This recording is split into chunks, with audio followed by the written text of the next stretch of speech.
शान्ताकारं भुजगशयनं पद्मनाभं सुरेशं विश्वाधारं गगनसदृश्यं मेघवर्णं शुभांगं लक्ष्मीकान्तं कमलनयनं योगिविरजानगम्यं वन्दे विष्णु भवभयहरणं सर्वलोकैकनाथं। प्रिय दर्शकों, सभी को नमस्कार।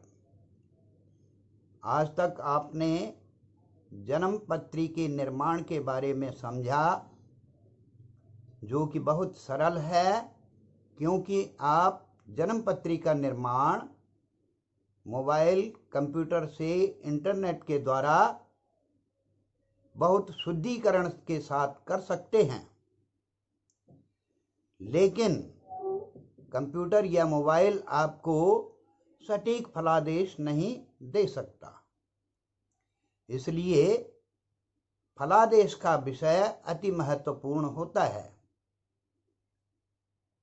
सर्वप्रथम लग्न की अवस्था देखी जाती है। लग्न और लग्नेश की स्थिति, किसी भी बारे में कोई पूछ रहा हो तो लग्न और लग्नेश बहुत महत्वपूर्ण होता है। मैंने आपको ग्रहों के बाल्यादि अवस्था के बारे में बताया था कि यदि कोई ग्रह बाल्यावस्था का है, वृद्ध अवस्था का है या मृत अवस्था का है, तो वो दशा अपनी दशा और अंतर्दशा में कोई महत्वपूर्ण योगदान नहीं दे पाता। इसी प्रकार कोई ग्रह अगर उच्च का है, स्वराशि का है, मूल त्रिकोणी है या मित्र राशि का है, तो वो अच्छा फल देने में सक्षम होता है। और यदि वह पीड़ित है, शत्रु के घर में है, तो वह उचित फल देने में सक्षम नहीं होता। इसके लिए सर्वप्रथम देखिए कि लग्न, लग्नेश और कार्य, कारेश, इन पर PAC लगाइए। P अर्थात प्लेसमेंट, अर्थात स्थिति, वो ग्रह कहाँ बैठा है और कौन से भाव में बैठा है। A फॉर आस्पेक्ट, यानी दृष्टि, उस ग्रह को कौन सा ग्रह देख रहा है और वो ग्रह कौन से ग्रह को देख रहा है। तीसरी चीज बताई मैंने, PAC, C फॉर कंजम्पशन, अर्थात युति, वो ग्रह किस ग्रह के साथ बैठा है और वो ग्रह कहाँ का भावेश है जिसके साथ कि वो ग्रह बैठा है। इन बातों को ध्यान में रखेंगे तो फलादेश देने में बहुत सरलता आ जाएगी।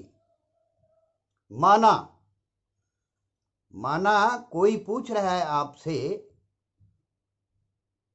कि मुझे संतान की प्राप्ति नहीं हो रही है।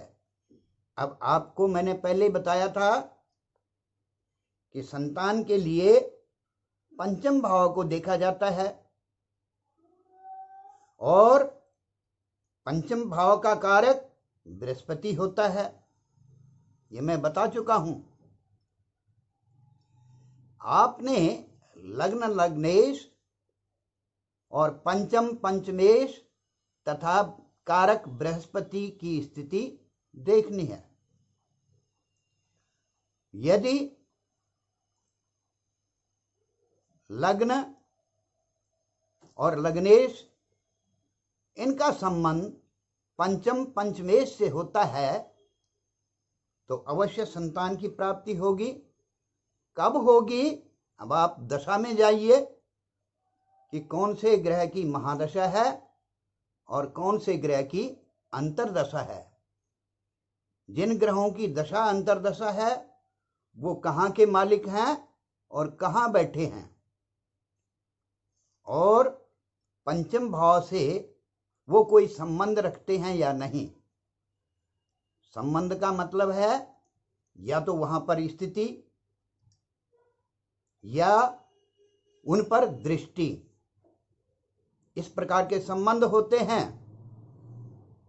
तो यदि पंचम भाव पर पुरुष ग्रह की दृष्टि जा रही है, पुरुष ग्रह की दशा अंतर्दशा है, और वहां पर पुरुष ग्रह बैठा है या पुरुष राशि है, तो जब जब पंचमेश की अंतर्दशा प्रत्यंतर दशा आएगी तो उस समय पुत्र प्राप्ति के योग प्रबल बनते हैं।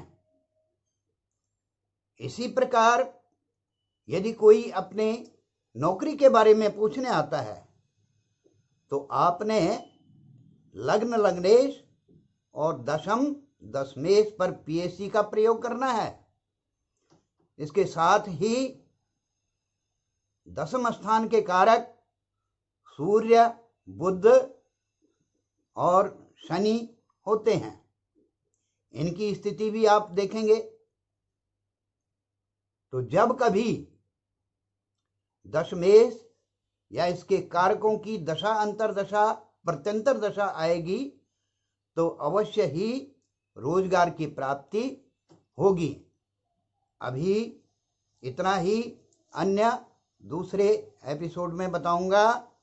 कृपया इस वीडियो को लाइक करें, शेयर करें और सब्सक्राइब करें। धन्यवाद।